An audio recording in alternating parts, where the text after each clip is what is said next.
Mugi da Atxabaltako udaletxeak eskaintzen duen doako zerbitzu bat, eta horren helburu nagusia da Atxabaletako biztanleria aktibo bihurtzea.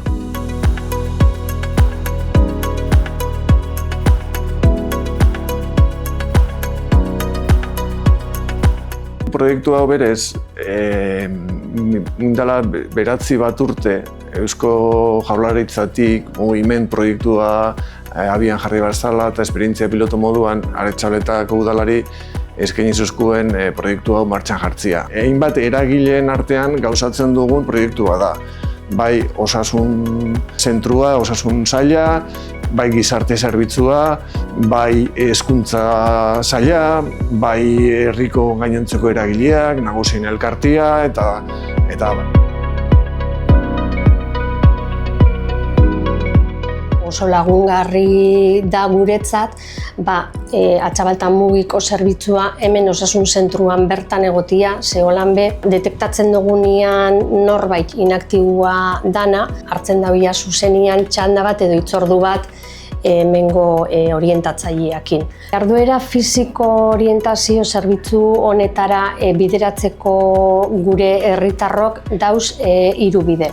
Bata da gure zentrotik bideratuta, edozein kontsultatik bideratu dezakegu, eta gero beste bidie bihotzeko rehabilitazio UAtik, Gasteizetik, eta gero Arrasateko rehabilitazio zerbitzutik bai. Eurak hasitako tratamentua bukatzen danean, hemen bulego honetan edo Atxabaltan mugitik jarraipena emuteko.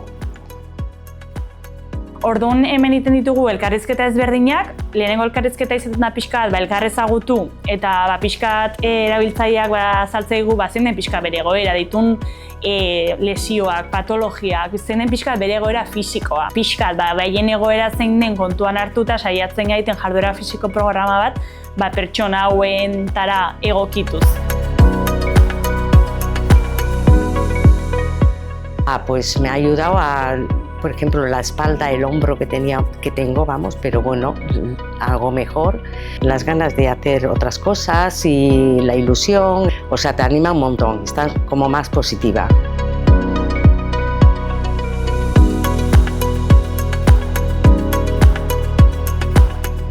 Gero erabiltzaile hauekin juten gea hilabetero gutxi gora bera elkartzen, ikusteko pixkat nola doazen, aldaketaren bat egin behar den, eta pixkat jarraipen bat eta ebaluazio bat ukitzeko.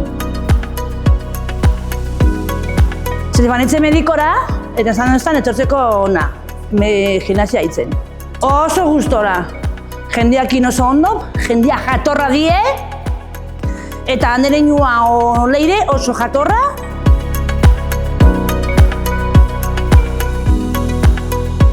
Enseña cosas para que el cuerpo esté más ágil. Y es verdad que te encuentras más ágil.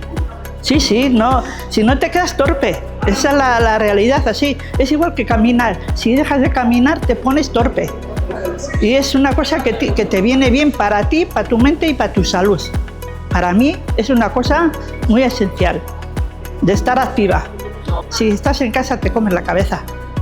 La verdad, es así.